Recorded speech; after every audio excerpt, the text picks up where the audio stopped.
كذلك تيحمل مع السلطان صحيح البخاري. ما معنى صحيح البخاري؟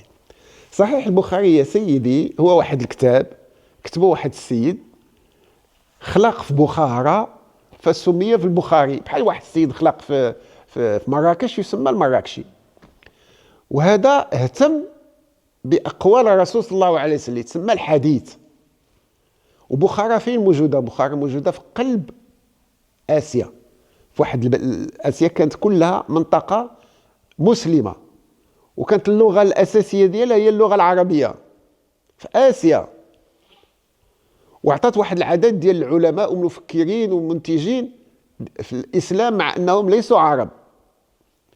وبخارى موجودة في واحد البلاد اليوم اسمها أذربيجان، وهي واحد المرجع إسلامي كبير، والناس فيها واحد النوع من التصوف وكذا.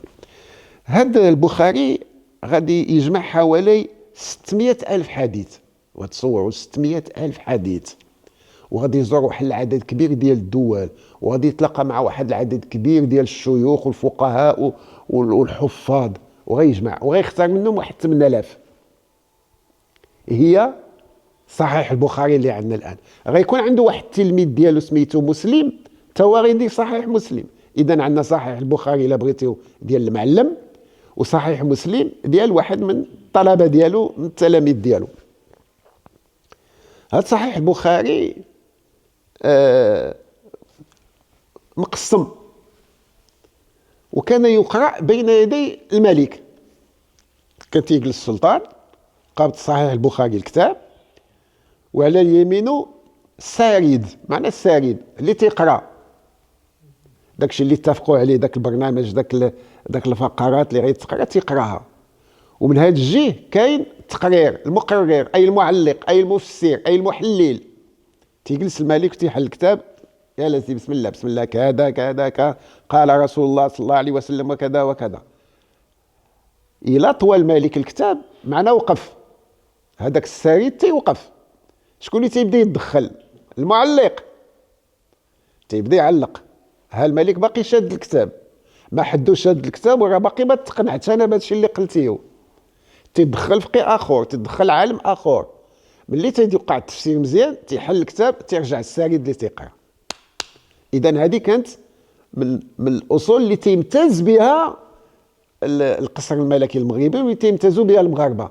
المغاربه عندهم صحيح البخاري هو الكتاب اللي تبع القران. الا بغيتي القران ما كاينش الثاني ديالو، ما كاينش اللي على اليمين ديالو هو بوحدو، ولكن الا بغينا نديرو غير نمثلو نقولوا بان بالنسبه للمغاربه صحيح البخاري هو الكتاب الثاني من بعد القران. ثم كاين واحد الكتاب اخر حتى هو عنده صله كبيره في المغرب، وكانوا السلاطين تيحملوه معلق معاهم كاع، وهو دلائل الخيرات.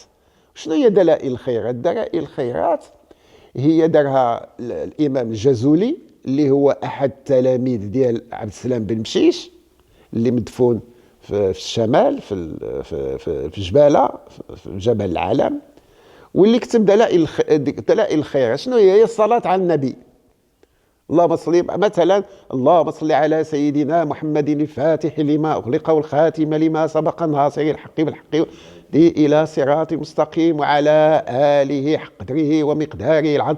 إذن هذه الصلوات الناس تيجمعوا تيرددوها، وهي فيها أنواع. كاين الصلاة اللي تديرها الإنسان تيكون مطمئن بخير وعلى خير، البلاد مزيانة والعائلات مزيانة، يعني الشكر، تقرب الله سبحانه وتعالى. هذا من التصوف، البحث عن الحقيقة، البحث عن الذوبان في ذات الله سبحانه وتعالى.